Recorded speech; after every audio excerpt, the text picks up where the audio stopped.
Hi everyone, జై జనసేన గోపాలకృష్ణ లాక్స్ తిరిగి స్వాగతం.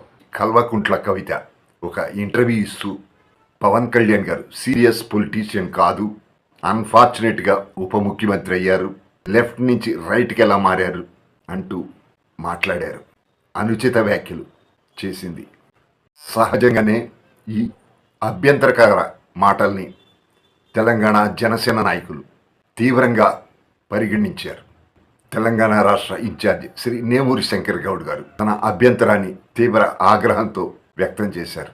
అలాగే జనసేన నాయకులు, వీర మహిళలు ఆగ్రహంతో రగిలిపోతున్నారు. కవితక్క, ఆఫ్టర్ ఆల్ మీరు ఒక ఎమ్మెల్సీ, ఇంకా మీ ఐడెంటిటీ చెప్పాలంటే కేసీఆర్ బిడ్డ మీరు, అంతే.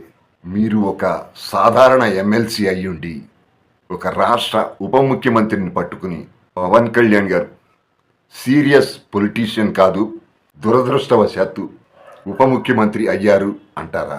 మీరు మాట్లాడిన దాంట్లో కొంచెమైనా వాస్తవం ఉండాలి కదా కవితక్క. పైగా జాతీయ ఛానల్కి ఇంటర్వ్యూ ఇచ్చారు. కొంచెమైనా కామన్ సెన్స్ ఉండాలి. పవన్ కళ్యాణ్ గారు ఒక సీరియస్ పొలిటీషియన్ కాకపోతే ఉప ముఖ్యమంత్రి అవగలరా? రాజకీయంగా 100 విమర్శలు చేసుకోండి, ఆయన మీద తప్పు లేదు. కానీ ఇట్లా వ్యక్తిత్వం మీద సీరియస్ పొలిటీషియన్ కాదంటూ, అన్ఫార్చునేట్గా ఉప ముఖ్యమంత్రి అయ్యారంటూ మాట్లాడకండి. ఇలా పవన్ కళ్యాణ్ గారి వ్యక్తిత్వం మీద సీరియస్నెస్ లేదను, దురదృష్టవశాత్తు ఉప ముఖ్యమంత్రి అయ్యాడని జడ్జిమెంట్ ఇవ్వటానికి మీరెవరండి? ముందు అసలు పవన్ కళ్యాణ్ గారికి సీరియస్ పొలిటీషియన్ కాదంటానికి మీ దగ్గర ఉన్నటువంటి సీరియస్నెస్ ఎంత? లిక్కర్ కేసులో ఇరుక్కోవటం మీ సీరియస్నెస్సా? అందరూ మీలాగా ఉండాలనుకుంటున్నారా? పవన్ కళ్యాణ్ గారికి సీరియస్నెస్ లేదని చెప్పడానికి మీరెవరమ్మా? ఏది పడితే అది మాట్లాడేస్తారా? పైగా జాతీయ మీడియాతో. మీ పొరుగు రాష్ట్రానికి ఉప ముఖ్యమంత్రి అండి ఆయన. ఆంధ్రప్రదేశ్ పొరుగు రాష్ట్రం. పరస్పరం ఒకరినొకరు గౌరవించుకోవాలి. మోడీకి సీరియస్ పొలిటీషియన్ అయిన వ్యక్తి పవన్ కళ్యాణ్ గారు. చంద్రబాబు నాయుడు గారికి సీరియస్ పొలిటీషియన్ అయిన వ్యక్తి పవన్ కళ్యాణ్ గారు.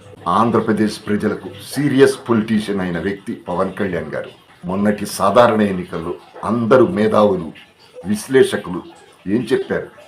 పవన్ కళ్యాణ్ గారి వ్యూహం ఫలితంగానే ఈ కూటమిలో ప్రముఖ పాత్ర పవన్ కళ్యాణ్ గారు పోషించటం వల్లే తెలుగుదేశం గెలిచింది అని చెప్పారు. జనసేనతో టీడీపీ కూటమి కట్టి కలిసి పోటీ చేయకపోతే ఫలితం వేరేగా ఉండేదని చెప్పారు అందరూ. అంటే పవన్ కళ్యాణ్ గారిలో సీరియస్నెస్ లేకపోతే ఈ ఫలితాలు వచ్చేవా? చెప్పమ్మా కవితమ్మా. ఏమ్మా, మీరు పవన్ కళ్యాణ్ గారికి సీరియస్నెస్ లేదు అని చెప్పటం అంటే పవన్ కళ్యాణ్ గారికి ఓటేసిన, గెలిపించిన, మద్దతుగా నిలబడిన ప్రజలకు సీరియస్నెస్ లేదనే కదా. అంతేగా దాని అర్థం. రాష్ట్రంలో ఎన్నికల ప్రచారం చేసి వచ్చారు పవన్ కళ్యాణ్ గారు. ఆయన సీరియస్ పాలిటీషియన్ కాకపోతేనేనా ఏం చెప్పాలనుకుంటున్నారు? అంటే పవన్ కళ్యాణ్ గారిని ఫాలో అవుతూ ఆయన గురించి 4 మంచి మాటలు చెప్పే మాలాంటి లక్షలాది మందికి సీరియస్నెస్ లేదనే కదా మీ ఉద్దేశం. మీరు మాట్లాడిన మాటల్ని వెనక్కి తీసుకోవటం మంచిది. ఆల్రెడీ తెలంగాణ జనసేన నాయకులు కోపంతో రగిలిపోతున్నారు. బయట మాట్లాడేటప్పుడు ఆచితూచి మాట్లాడాలి అమ్మా. మీరు మాట్లాడింది కరెక్ట్ కాదు. పవన్ కళ్యాణ్ గారు సీరియస్ పొలిటీషియన్ కాదా?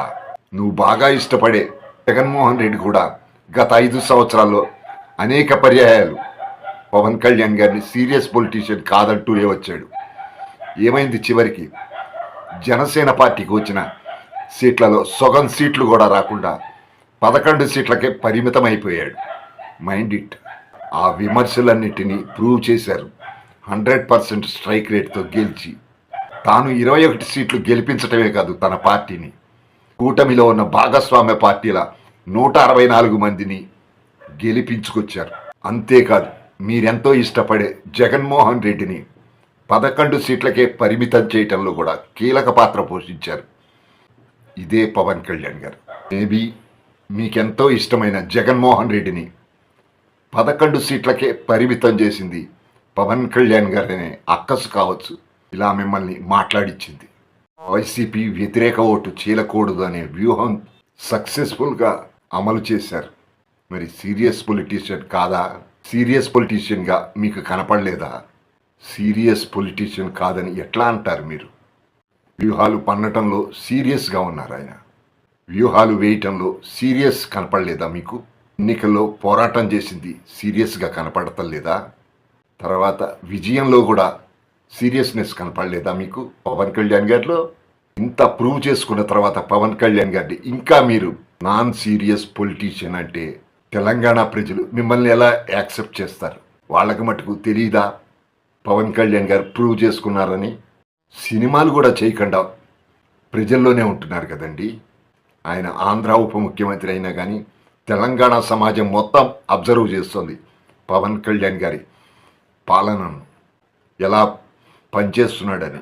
ఇంకెన్నాళ్ళు మీరు మభ్యపెడతారు ప్రజల్ని?